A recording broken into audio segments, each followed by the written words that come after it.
step right up and you will see on display before your very eyes a collection of some of the strangest specimens ever gathered together on this planet, both live and preserved. You will see the incredible Jelly Jack, the one and only boneless boy.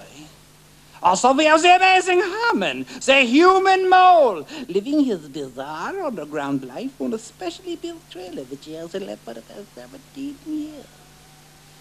You will see Wanda, the worm woman. Also, there's Benny, Bouncing Benny the Bump, as we call him, who can't wait to show you his eerie and shapeless mask, which he hides beneath the shirt and shows only when he does his famous dance, the Bouncing Bump. But now, before the show starts, we have a special treat. You probably never heard about the dearly departed Harry the Hen. But Harry was once known as the king of the freaks. A moment of silence in Harry's memory, please. Now, you're probably asking yourself, what was so special about this Harry that made him the king of the freaks, huh? Yeah? Right? Well, think it all night. Well, since you obviously want to know, Harry was a morbid little monstrosity whose very existence denied nature and even nibbled at the notion of God the Father Almighty. For what loving father would allow breath to enter his wretched reminder of his most malignant mistake? So, what could possibly seem as despicable as I have just described? Only one thing. Behold, the head of Harry. Harry's the head, living forever on the bottle of formaldehyde, just as he requested, once vicious and vile, now mellow and mild. Harry will be back later. Or now, on with the show!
Ladies and gentlemen, it's time to present one of the stars of our little show. I'm sure that you've all heard about some low-class establishments that exhibit their large ladies strictly because they're overweight. Well, even though their snack sacks should have to be referred to as fat, this preposterous pile of pinkness is nothing next to the depths of a disgusting and despicable act. Yes, ladies and gentlemen, this woman displays a deed found only in the deepest depths of decadence and decay. So, without a single second of further delay, I give you the absolutely one and only Wanda, the Worm Woman!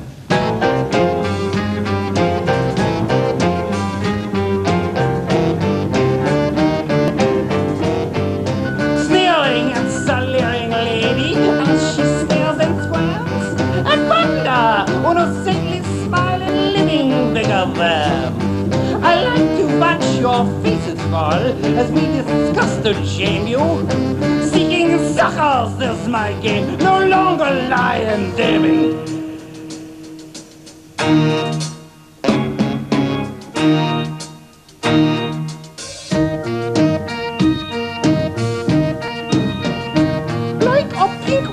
pregnant pumpkin perched upon her neck. Van der Wagen's head is turning, was bitten by insects. I watch the awkward way she waddles, bucking to the pail. She uses when she washes worms and cleans beneath her nails. I love the soul I see inside her, but I just can't love her. Folding fat that rolls around like bowling balls in butter.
Watch me for a while.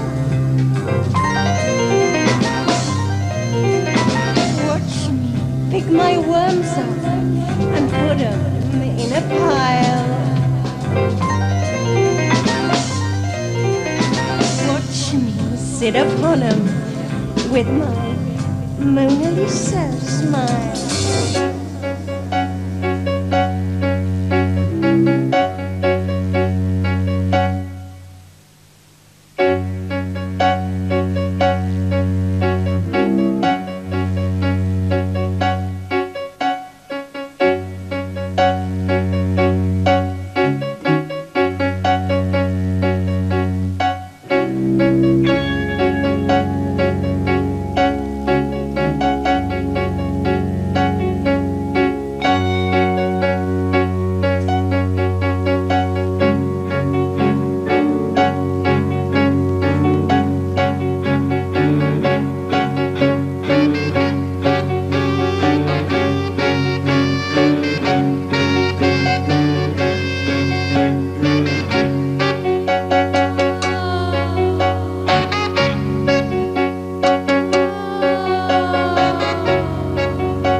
Watch you cry.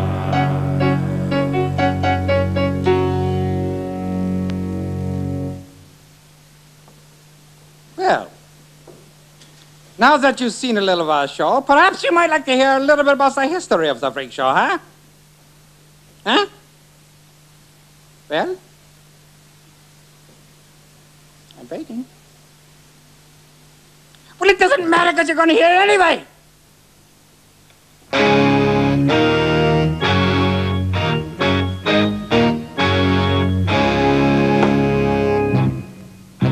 For 100 years, from the 1850s to the 1950s, there was many of these shows constantly touring America.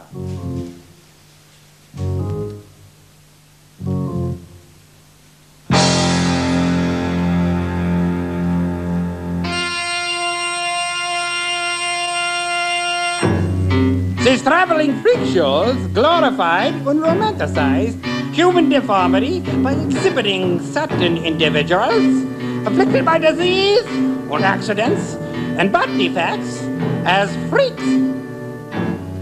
The bleeding hearts may have seen these traveling freak shows as an imperfect solution to an imperfect situation. But these shows offer a very good income to these otherwise pathetic and pitiful losers. as well as a camaraderie as their own cretinous kind. Are you understanding what I'm saying? Perhaps you need a few more examples. Let's get a picture of what a real freak is, huh? Here's a picture of one of the world's most famous human monstrosities, John Merrick, known as the Elephant Man. The following is a description of the grisly groupings of lesions and lumps, written by Dr. Frederick Trees, allegedly a friend and physician whose name would be long forgotten had he not consciously cultivated an unnatural relationship with this freak. These are the words of Dr. Trees. The most striking feature about him was his enormous and misshapen head.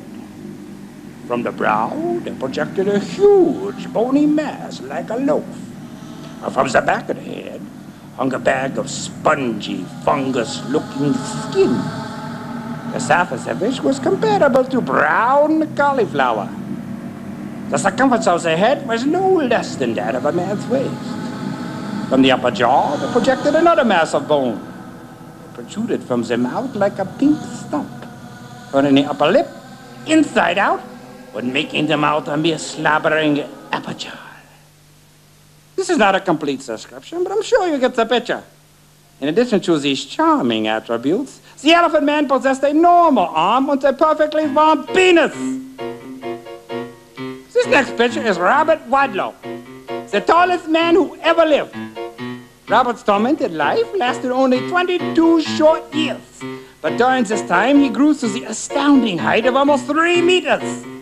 The future of this gigantic mountain of misery became obvious at an early age, since he was nearly 2 meters tall and weighed over 50 kilos by the time he was 5 years old. So let's go on. Here's Betty Lou Williams, a black woman whose talent was an unborn parasitic twin protruding from her left side. She was tremendously successful as a freak show attraction, but a total turkey when it came to romance. Betty Lou died of a broken heart at the age of 22. This next picture is Frank Lentini, the 3-legged man. In addition to his obvious attributes, this hideous human tripod had 4 feet, 16 toes, 2 complete sets of genitals, and a very happy wife. You want more? There's Robert L. Hughes, the world's fattest man. At the peak of his professional life, Robert weighed just under 500 kilograms. He died with a specially built trailer which he was exhibited. The only way he could be removed from the trailer was by tearing off the roof and lifting his behemoth body out with a crane. Oh, it's a big one. Oh, look at it. Woo. And now one of my favorites, Grace McDaniels, better known as the Mule-Faced Woman. Grace got her start on show business by entering the contest to determine the ugliest woman in the world. This pathetic hunk of humanity possessed a titanically twisted nose, painfully protruding teeth, and lips that looked like swollen lichens. And all this mess was grotesquely struck to a face which was unfortunately the same color as raw liver. She won the contest with great ease. For some unexplained reason, she was said to be strangely attractive to the men. She's seen her with her son, who's also her manager. Now, on these more enlightened times, modern medical science has eliminated most of these human oddities, either through abortion or corrective surgery. When these curiosities do manage to be born or created through disease or accidents, your society has decided that it is wrong to exploit these people. And perhaps this is a noble attitude.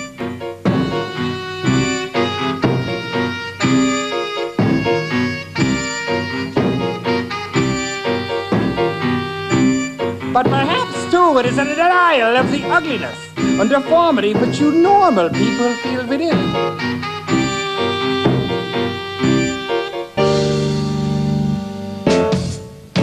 In an increasingly homogenized and conformist culture, you have become afraid of the distorted reflection you see in freaks. At the same time, they are denied the ability to exploit what may be seen as their only gift. You may no longer condone the exhibition of these human oddities, but the freaks will still get stared at. The only difference is they no longer get paid for it. Except by me, of course.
Once again, we will move on to one of the true freaks of our little show. Yes, ladies and gentlemen, we will display before your eager eyes one of the most amazing of all human oddities. You can pour in from a pitcher, put them in a pile like pudding. What is it, you ask? Might it be a human amoeba bloated big by blood, or merely a minor miracle made of moldy mud? You will never know. But you will witness the dynamic duality of disgust and pity in a form that'll fill your fantasies with oodles of oozing wounds festooned with felt unfair. Yes, nightmares will know your nakedness, and nausea will fondle your flesh. And why? Why, you ask, will your scab-sucking souls rot in the remains of your wretched and rat-eating existence? Down, Roger, down, Roger, down, down! Because of one tiny moment, you just might make the mistake of imagining that you are this incredible bag of flashed flesh. The one and only lonely, boneless boy, Jelly Jack.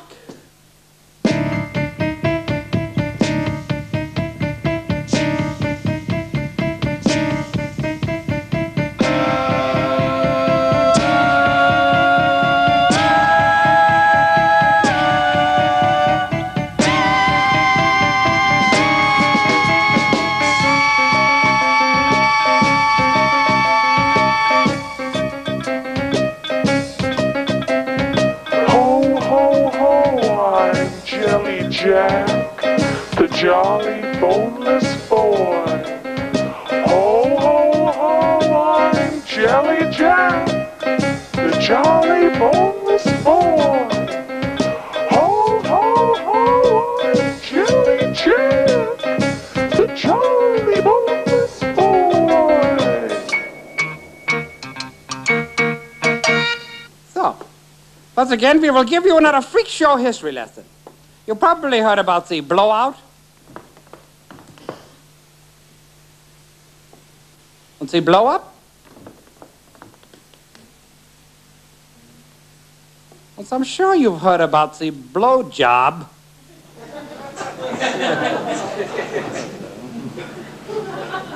But probably you've not heard about the blow off. The blow off is not only a time-honored tradition, first-class formula for successfully soaking the suckers. And it works like this. Suppose you have a hermaphrodite. As we say, a he-she. When the audience comes in, they see the he-she dressed in like a bride on one side of the body, or the groom on the other. And this is good for a couple of yucks. But what the suckers really want to see is a two-fisted twin-action double trouble. They want to sneak a peek in a hotsy-totsy spot in the back, and we are happy to let them do it in a tiny tent in the back for only a small additional fee. So, now that you have been educated, I would like to introduce you to our blow-off. This subhuman byproduct from a sewage recycling system lives in a trailer which is filled with dirt and actually crossed from one room of his mole hole to another. He's not left this tabernacle of filth for 17 years. But I've convinced him to come out on this stage and say hello to you good people. So, without any further delay, I give you the Duke of Dung, the Sultan of Slime, the Royal Raja from Rectum Reality, Herman, the Human Mole.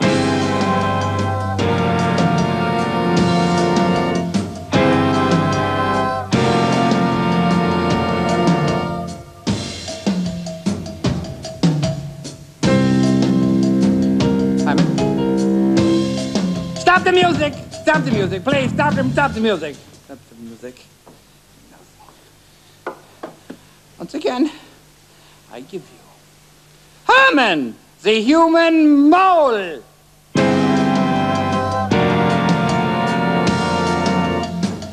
Stop the music! Stop the music! Stop the music! Stop the music! Herman, you lifeless little body, you must come out at once! Excuse me, ladies and gentlemen. Herman's quite shy and needs perhaps a little coaxing.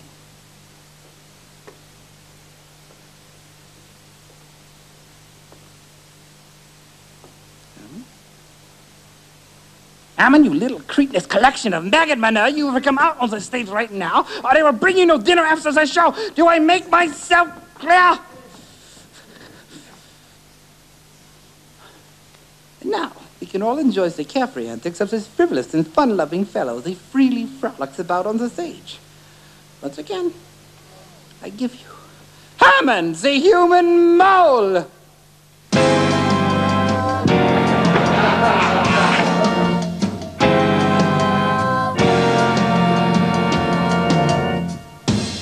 Herman? Herman? Herman! Come on. Get out the big curtain. Stop.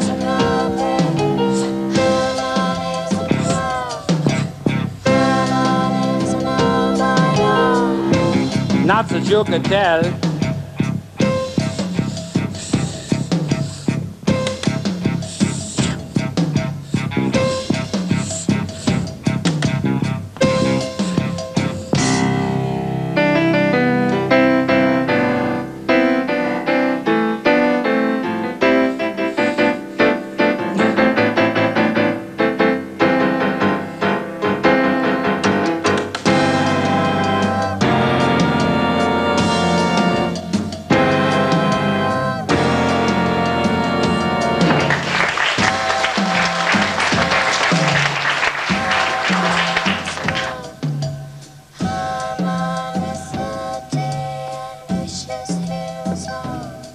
But he isn't.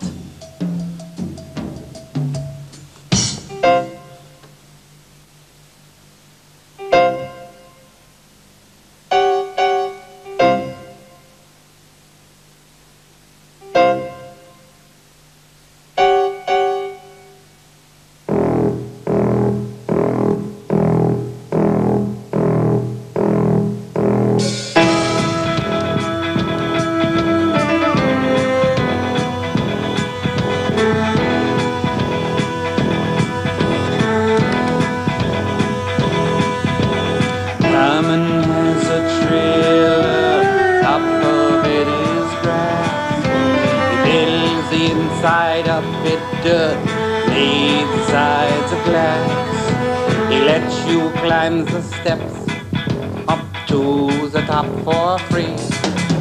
But look down through this little hole above his old TV.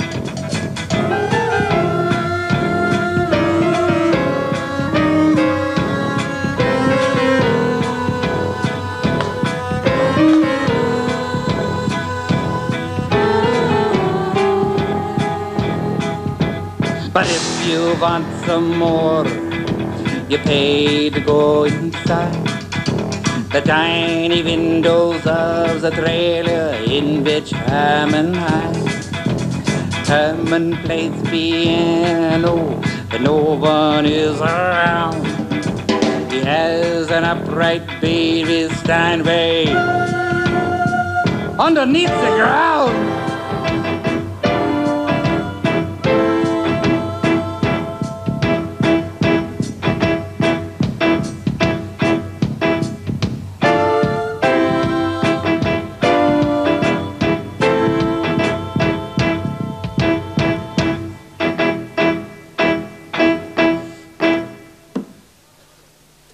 Well, I'm sure that you remember Harry the Head, once known as the King of the Freaks, but introduced at the top of the show.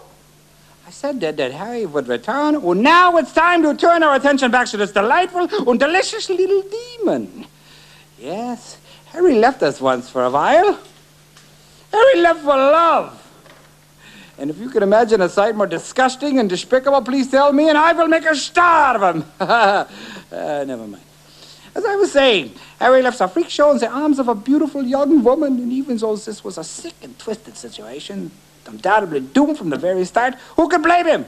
Harry was such a monumentally miserable half-human that this sober situation was surely his only opportunity for happiness of any kind. It's kind of sad, don't you think? Oh.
Eventually, the beautiful young woman brought the poor dead human head back home here at the freak show where he belongs. And yes, Harry was a wretched runt, what mean is as hateful as a hangman with a hemorrhoid. Ooh, but I don't think anyone deserved his fate. Some say he died of a broken heart. But I know this was not true. Harry didn't have a heart. Harry didn't have a heart. He didn't have a heart. Well, now you may think you've seen some strange things in our little show, huh? Well, let me assure you that nothing you've seen so far could possibly prepare you for the final act. Yes? But first, let me explain a little bit about the performer you're about to witness. This is a man for whom the word stupid can only be seen as a summit of highest hosannas. Or perhaps you might say he's handsome. Perhaps God has in some way compensated for the abysmal and absolute lack of intelligence which he has bestowed upon this man. This is not an unreasonable assumption. But no. This man is as plain as a potato popsicle. If he were entered into a beauty contest against a bucket of blood blisters, he would lose. But it matters not, because this man is talent. Massive, mighty, once more than monumental talent. He'll make you squirm, he'll make you sweat, he'll make you squeal, but you'll never forget the one and only dancing tumor man, bouncing Benny the Bump.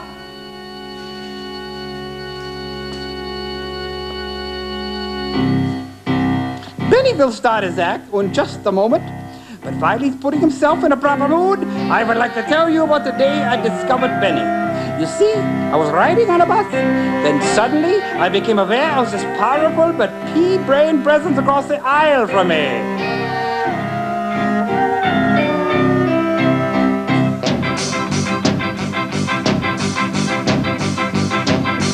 Seeing that his eyes were empty under half-closed lids, made it all the more disturbing knowing Benny here. Above that looked like clouds of dirt inside some sickly lung, one barely beat beneath his short and twitched like Toto's tongue.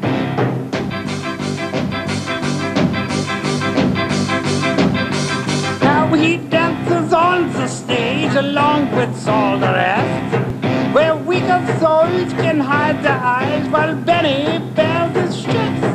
He rubs his bump with oleo and little bits of meat, and strokes his shapers, it extends on downwards towards his feet.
Until he hears his mother's favorite polka. Then the dance, the record player goes too fast, but Benny doesn't care.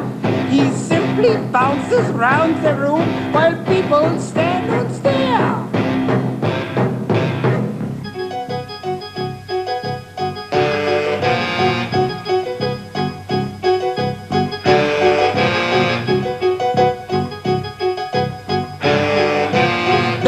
Really only cares about one single thing.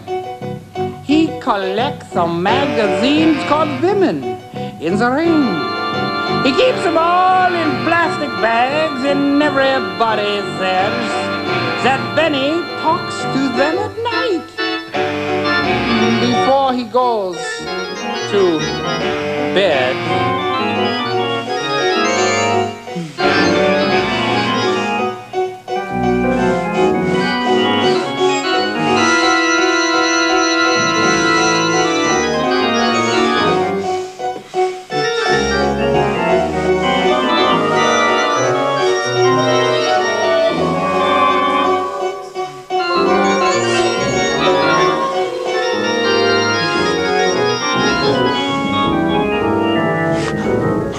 I miss you, Mommy. Mommy.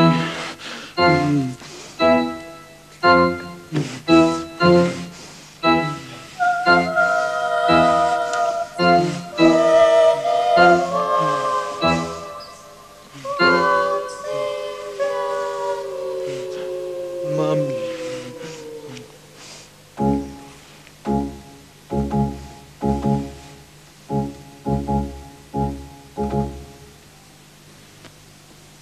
I need someone to wrestle with. She's everywhere rude, and hold me in her handle if she was feeling good. She'd probably have a ponytail that stuck out from the back, and I bet her eyes would shine right when she attacked.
Excuse me, Mr.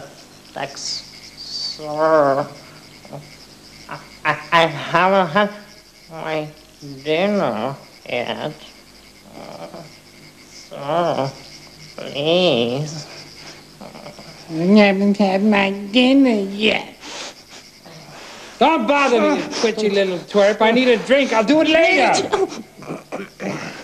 My dinner.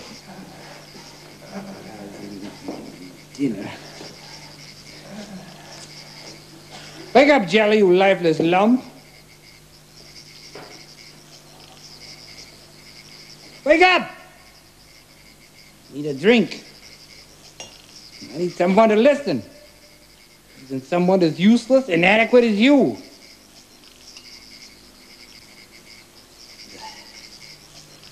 I was the best, Jelly, you hear? I was the best lion tamer there ever was.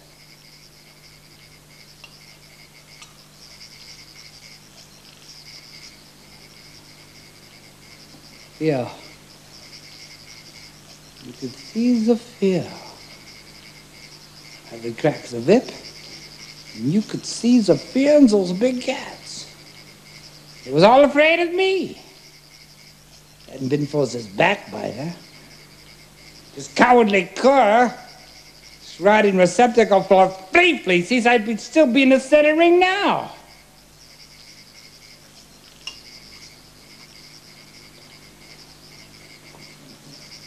Still hearing the cheers of the crowds, I took my bows. Thank you. Sad souls are singing deep down where the wild worms weep, down where my true love sleeps, nearer, God, to thee. Sad souls are singing deep down where the wild worms weep, down where my true love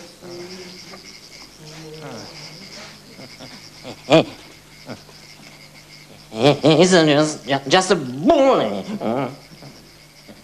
He knows I haven't had any dinner.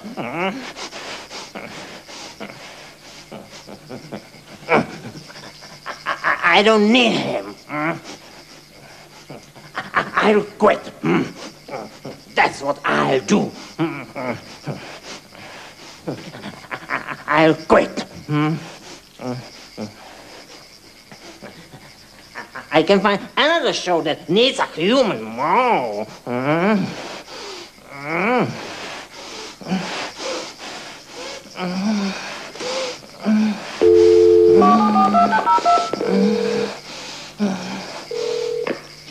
Salvatore's Pizzeria.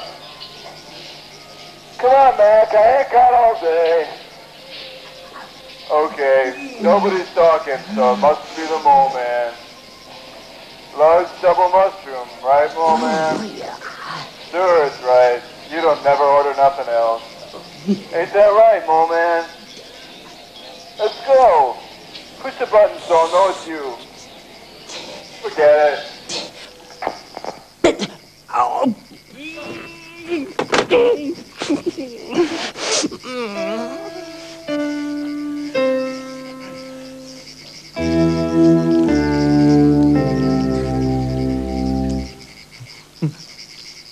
I sure like to look at these pictures of you, Mommy.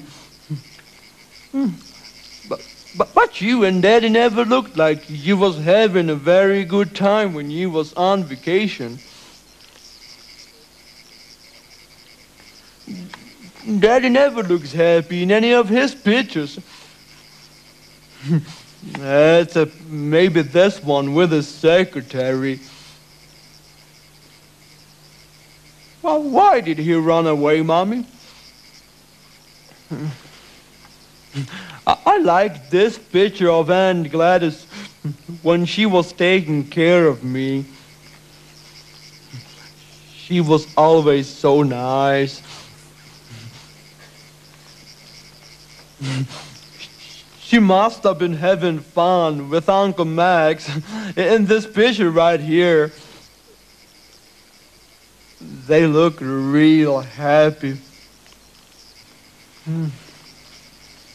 Oh, here's me with Grammy and Grandpa. But they're kinda like Daddy. I wasn't ever happy too much. And this here is a picture of you in that graveyard place where you used to go all the time.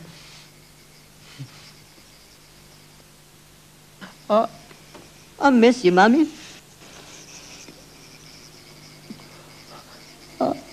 I wish you was here now.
Rock of ages, block the way of the wind that harbors hate, so the sickness sitting on us will. Job chapter 7 verse 5. My flesh is clothed with worms and clods of dirt. Rock of ages, roll away, and our secret will be saved from the... I told her I would be back. I told her no lion could stop the great Texas Fritz.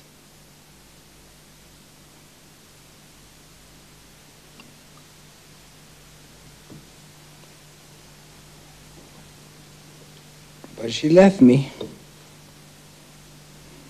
She left me, Jelly. She left me.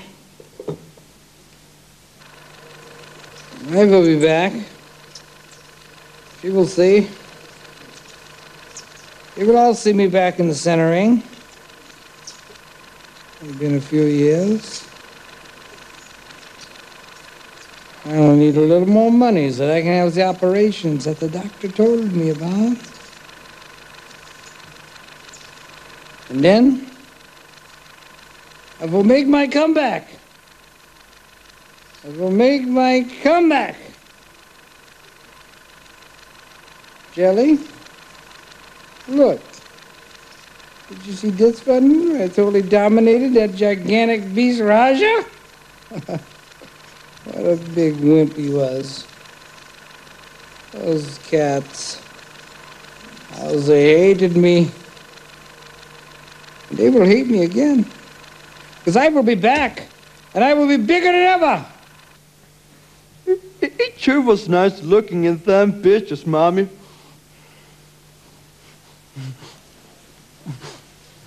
I love to look at them pictures. Makes me feel so good. But maybe I should watch a little TV now. Where is that thing? Where's that thing? Must be someplace. Where's the remote? Where's it?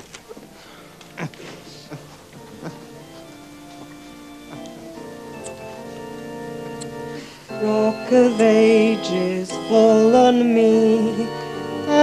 sinful soul will be free to flee the pox upon us and to kiss our Father's feet. Rock of ages, let your weight push. Isaiah chapter 14, verse 11. The worm is spread under thee, and the worms gather thee.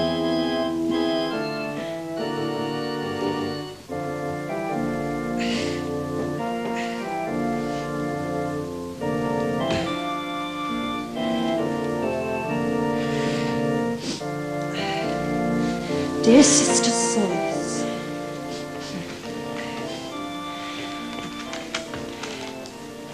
dear Sister Solace,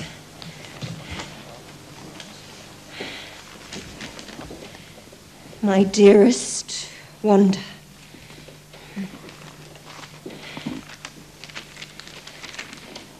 I hesitated just as he stepped forward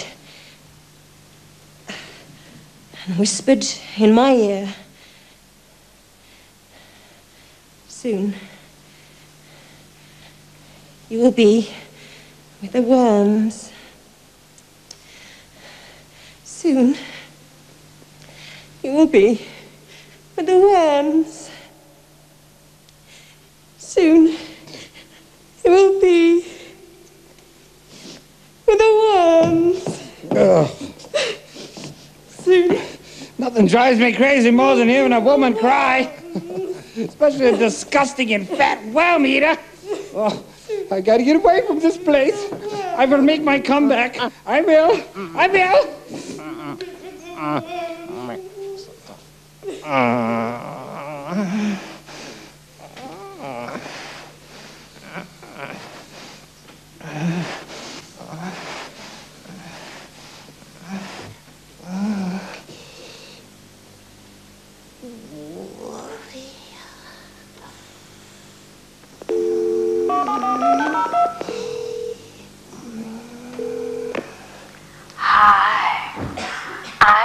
Lulu, and I love to lick little lollipops and turn them into large and lengthy logs. Wouldn't you like a lick?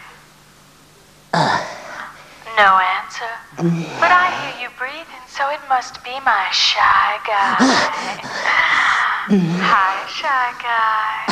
I bet you want your regular, don't you? Come on, shy guy. I do feel so dirty, and I'd love to get clean just for you. Now, tell me your credit card number, and I'll tell you what you want to hear.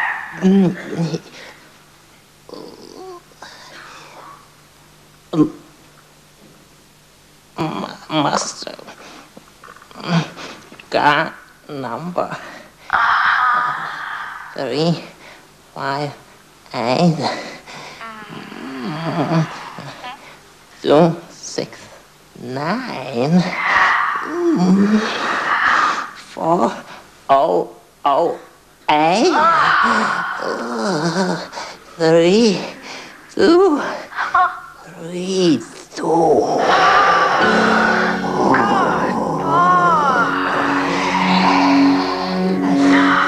Now, I'm gonna tell you just how my body got so dirty, shy guy. I've been so bad. I got caught in the rain with my boyfriend, and we just had to take our clothes off. And then we were fooling around and fell in a giant mud puddle.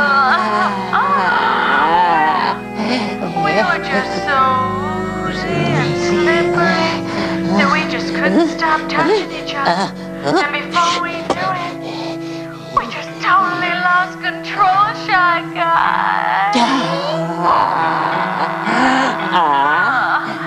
Now, I feel so bad that I just have to wash away all the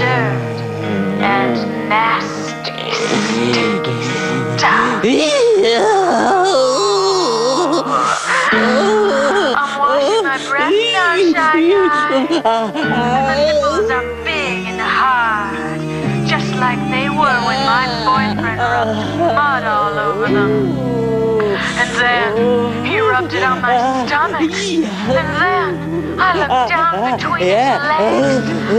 And Shy Guy, he looked so big and mean, all covered with that black, slimy mud.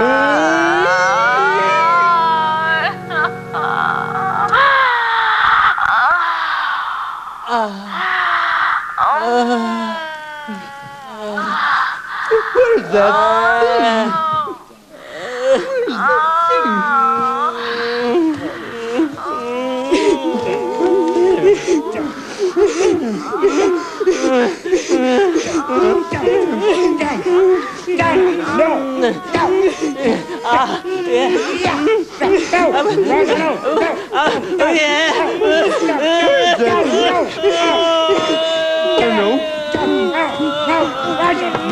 There you are! I hope there's something good on tonight, Mommy. Ultimate Fighting Championship for the first time ever. Maybe a tag team match. Wouldn't that be great, Mommy? A match with Vicky the Viper and Kathy Crusher against the Kitten Killers. Those Kitten Killers are real mean, Mommy. But Kathy and Vicky could take them.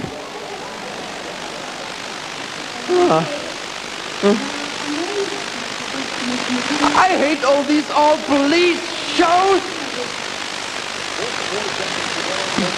Don't you hate them too, Mommy?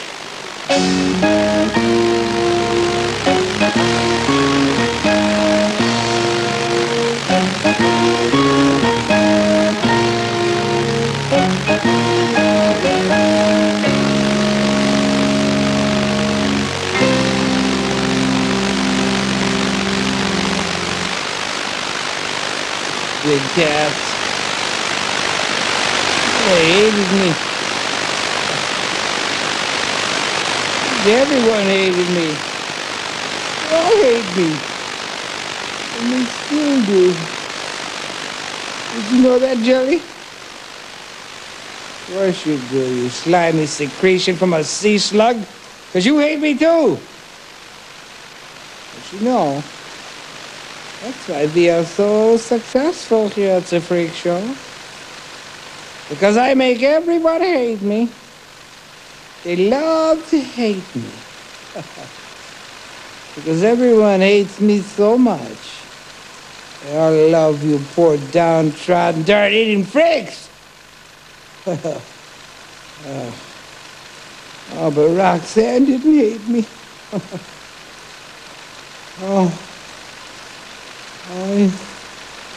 I used to love to watch her when she was way up at the top of the tent. Jelly, I can still see her legs. I close my eyes. It's almost like I can reach out and run my finger across the curve of her calf and feels a slight depression on the back of her knee. Oh, Jelly. Did you know the trapeze girls always have the most beautiful legs?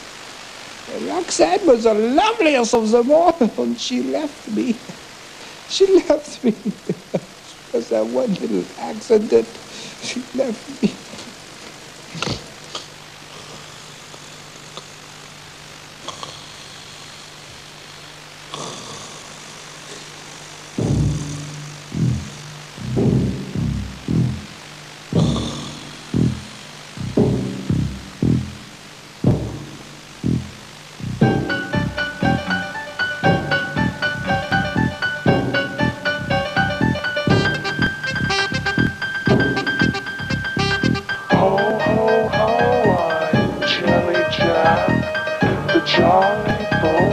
boy.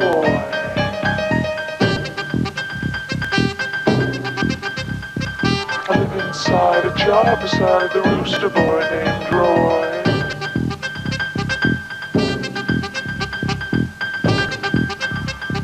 They pull me out upon a platform and the people stare at eyeballs in a pool of flesh surrounded by some...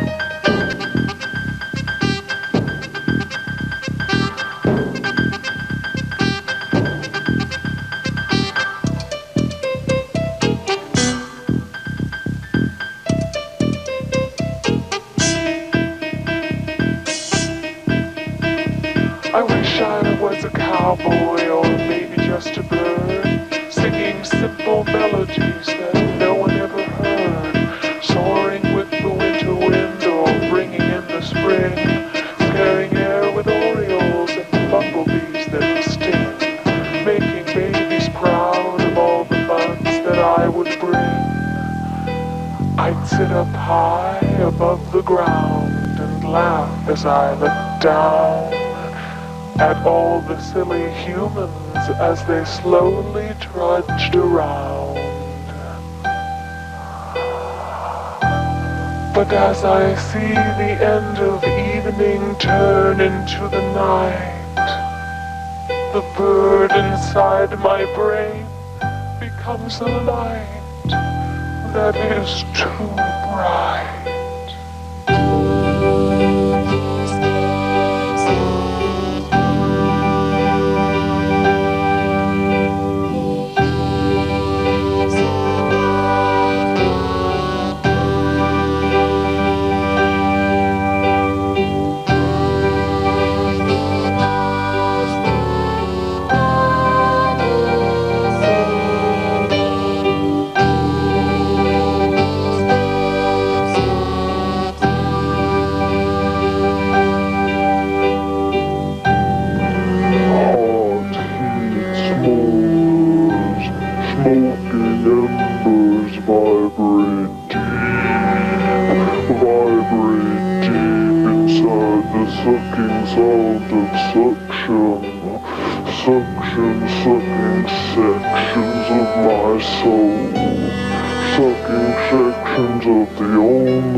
Hello?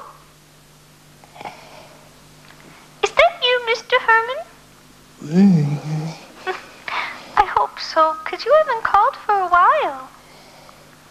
How are you, Mr. Herman?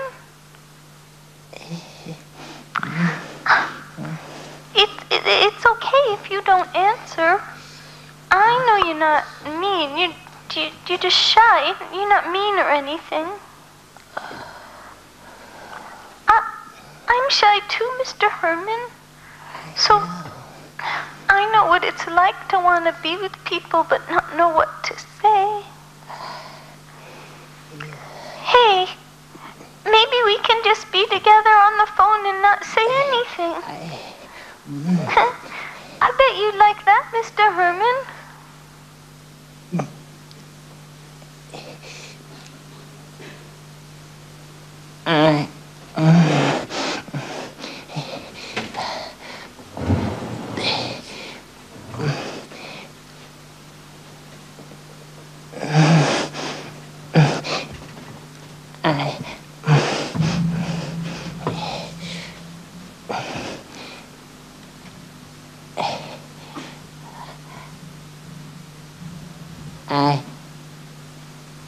I'm glad you want to be with me, Shirley.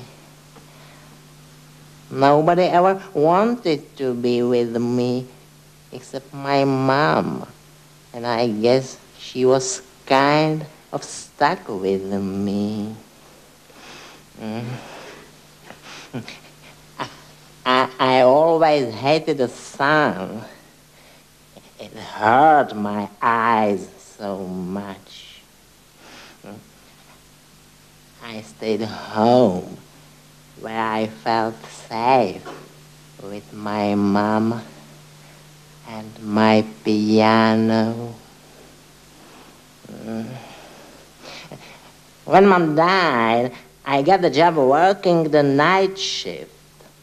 That's where I met Kay and Gil, the only friends I ever had before you, Shirley.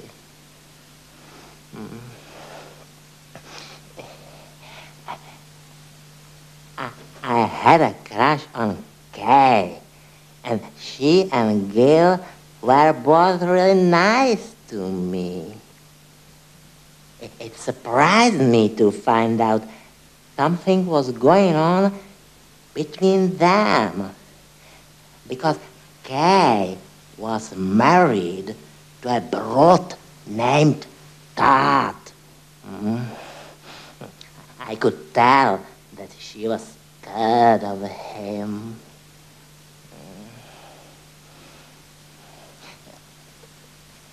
My house was nearby, and it wasn't too long before Gil suggested that we go there for our dinner break.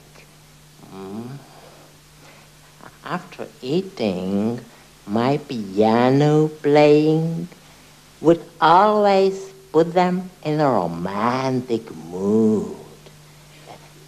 And I would discreetly leave. Later, we would all go back to work together. It felt good to be part of their lives.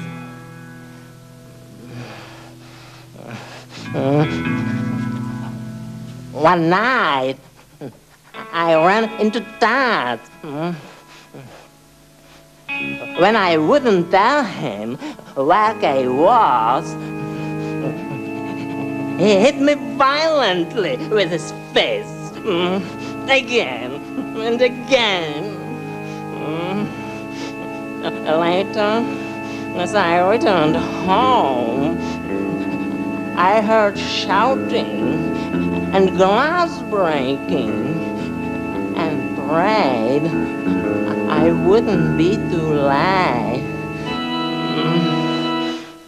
But I was.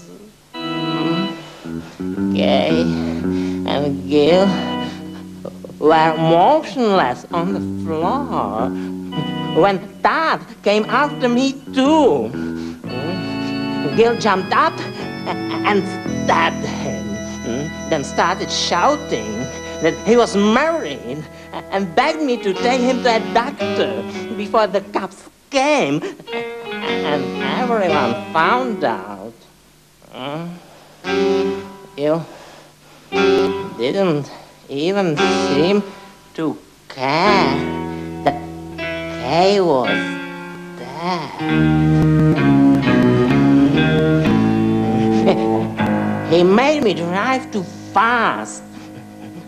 I was blinded by oncoming headlights and lost control. We went over a cliff and Gil was killed instantly. I ran away, afraid that everyone would blame me. I stayed in a cave for days. Or maybe it was weeks or years. Dirt caked over my sensitive skin. One night, some man cornered me. I cowered in fear and hatred.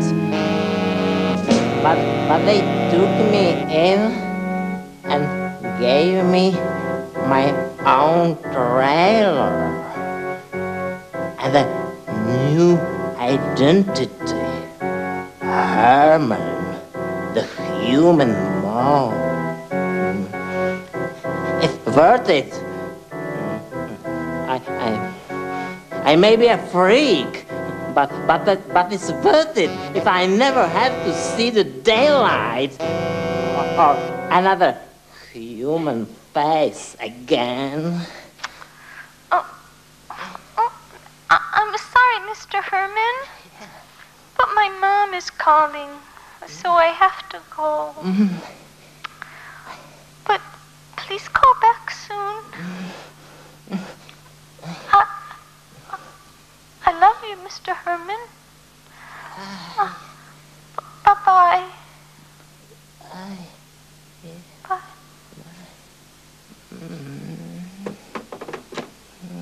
William! What?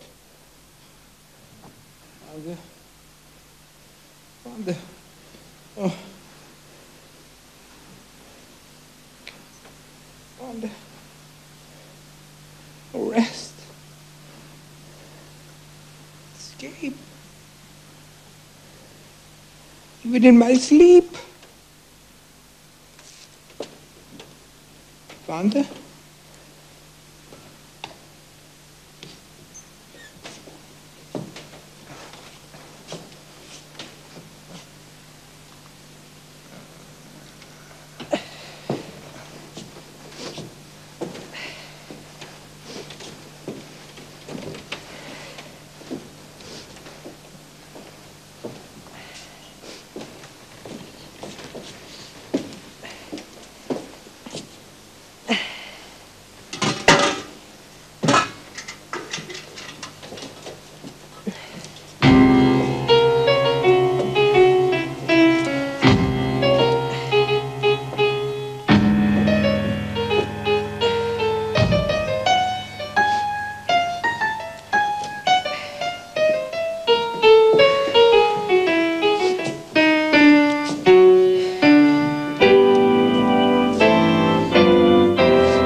Tooth! It's disgusting. These letters. Dear Sister Sardis? Dear Sister Sardis?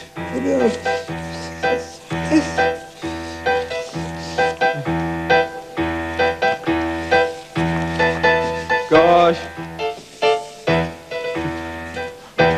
I think it's time for me to look at the pictures in my magazine.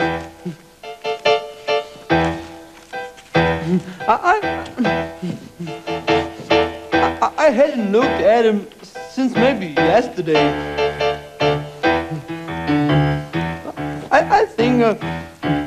I think I need to look at Shocking Shiba. I hadn't looked at her for a long time, and she's so neat. The way she puts a sleeper hold on all those other wrestlers and never really hurts them that much.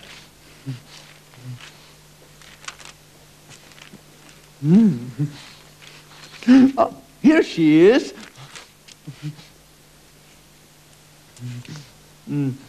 Gosh. She's so pretty.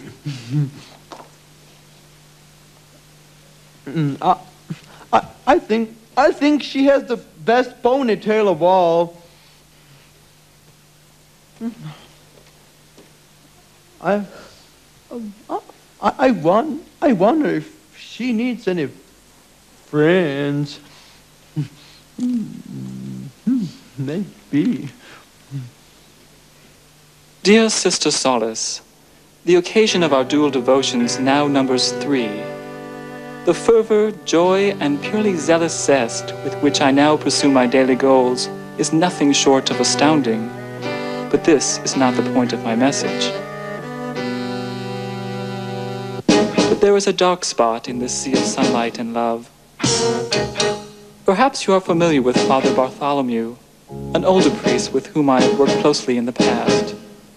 Lately, Father B has seemed strangely distant to me, and I often notice him staring in my direction shortly after my encounters with you. Once or twice, he appeared upon the cusp of approaching me, but then changed his mind and walked away. I suppose it is nothing but a minor nag at the outer recesses of my psyche. But now that I've experienced perfection, I want no less. I remain yours forever in the eyes and glory of God, Father Philip O'Malley. My dearest Wanda, please forgive my impetuous familiarity, but if only for a single moment, I must be personal, I must be direct, and I must unleash my bridled heart. Surely you noticed that I ended my last letter with the statement that I was yours forever. The words seemed simple until later that night, I suddenly awoke from a sound sleep with the phrase, yours forever, exploding in my brain over and over, and each time the words screamed out, an invisible hand squeezed my heart, and with each cycle of screaming and squeezing came the most curious companions. A paralyzing pain and a paramount pleasure that eventually eroded away, leaving a lump like dirty laundry to linger and glow in my throat. And all I can think of is you. And all I can think of is you. And all I can think of is how clean and purified I feel after ripping open my soul and displaying the depth of emotion my heart holds for you, and you alone. I realize that I have drastically overstepped my boundaries, but for once I have lived as a man should live, free, proud, and unashamed. And if God demands a price, then I will pay it in solitude at the small chapel tomorrow night. Until that moment, my heart hangs on the tenderest of hooks. I love you, Phil. Dear Sister Solace, Anguish is my name. For the past 48 hours, I have done nothing but read from the scriptures, and by now I've collected more than a sufficient number of passages to support any and all chaos my mind might choose to manufacture. But I do know this. In my meager mind, torment reigns supreme. And is this torment a true manifestation of Satan? Am I witnessing and even participating in a true temptation from the world, the flesh, or the devil? Or am I merely being bestowed with an unknown gift of stewardship, dwelling deep within the kingdom of God? Has God not created us? And is not what we have given to each other and to the world around us not infinitely superior to the slimy sea of lust-infested maggots writhing and twisting throughout this pool of pus we laughingly refer to as civilization? At times I have wondered if perhaps we are not a new Adam and Eve, chosen by God to restore him to the greatness that is his alone. Perhaps it is only you and I who are destined to survive the coming apocalypse predicted in Revelations, and perhaps my folly is so great that I will seize even the slightest and silliest pretense to justify a course of action dead set on the pathway to mortal sin. More than anything else, I am continually burdened by the sinister specter of Father B. Yesterday morning, as I stepped out of the bathroom, he was waiting for me on the other side of the door. Confused by his sudden appearance, I hesitated, just as he stepped forward and whispered in my ear, "Soon you will be with the worms." And then, just as suddenly, he turned and walked away. At that point, I was so startled that I jumped backwards into the bathroom, slipped on the tile floor, and broke a tooth as my head hit the sink. Tired and bleeding, I sat on the floor and wept like a baby until finally falling asleep. That was several hours ago, and now my misery is written down on paper in front of you. I don't know what else to do with it, but perhaps God will reveal his plans for me soon. Exercise redemptive love at every opportunity, and always cherish your gifts. Father Philip O'Malley. Dear Sister Solace, I am afraid I must request a brief respite to our weekly devotionals. My state of consternation has reached such a point of apprehension that I feel I have no choice but to seek justification with God in the form of a private retreat. The book of Job tells us that there is no adequate human explanation for the mystery of evil or suffering, and that only faith in God and submission to his will can make them bearable. If this is so, then God will make all known to me. I must find the word. I must find the way. I must find the truth. I must find the life. I must find the light. And once I have found them, by the grace of God, you will hear from me again. Please keep this tooth until I return. Father Philip O'Malley.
Wanda, I was looking for my monocle. I can't seem to find it any. Excuse me. I was looking for my. I was looking, and well, now I see it's right on the end of my string. How silly of me. Excuse me, please, Wanda. Excuse me. Come on, please. No! Bouncing Benny the Dummkopf. Where you going, chubby bubby? I gotta go, Mr. Tex. There's a lady wrestler out there waiting for me. She's out there somewhere, and I just gotta go find her. Benny, your stupidity would make a stump look lucid. You think the world's overflowing with these huge hammerlock honeys? You think there's 2 or 3 waiting around every corner for you to knock?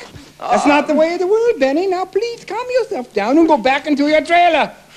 Well, Mr. Tex, since Mama's been gone, I don't have any friends, Mr. Tex, and it seems like everybody should have a friend.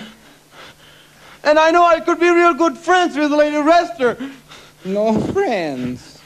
No friends. Benny, my cute and cuddly little comrade. My fond and flapping fellow. I do know how lonely you've been without your dear, sweet mama. I've done everything I could to replace her undying devotion with the warmth and the care of this loving little family here at the Freak Show. Now, Benny, you think that's your mama? A dearly adored soul that sits with angels and saints who wants you to leave the bosom of this loving little family just to find some violent, villainous vixen? Is that the kind of person you want to replace a mother's love? Benny, my boy, I am ashamed of you. Gosh, Mr. Tex, I never thought of it like that. Maybe you're right. I feel kind of confused now. There. You overly obtuse little lad. You've obviously overloaded your large but limited facilities. I think maybe a good night's rest. No! What's that? Benny. No. Herman? Don't listen to him. This is not your family. He's a wash-up alcoholic bully who hates everyone, most of all himself. Go now, Benny. Well, if you don't go right now, you will never leave this place. Please, follow your heart, Benny. Go. Well, please, go. I think maybe you're right, Mr. Herman. I'm sorry, Mr. Tex. Benny, wait! I gotta go. Benny, wait, please! No, don't go, Benny! Benny, please! Benny, my boy! Benny, please, don't go! Benny! Benny, please! Don't go, Benny, please! No! Benny! Benny!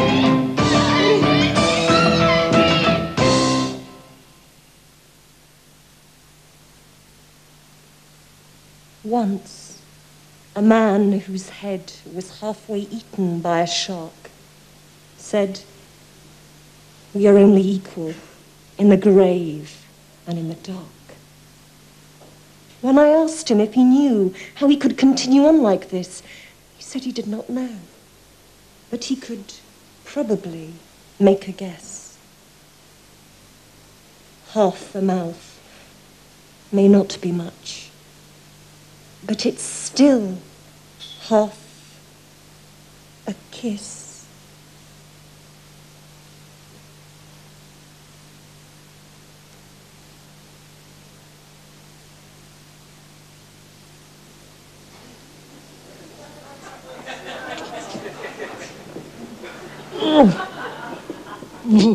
The web.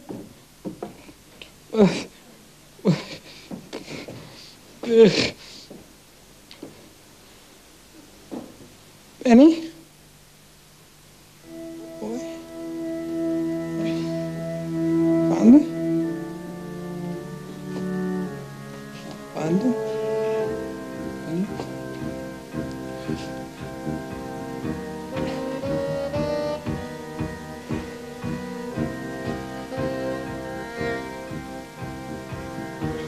I need a drink.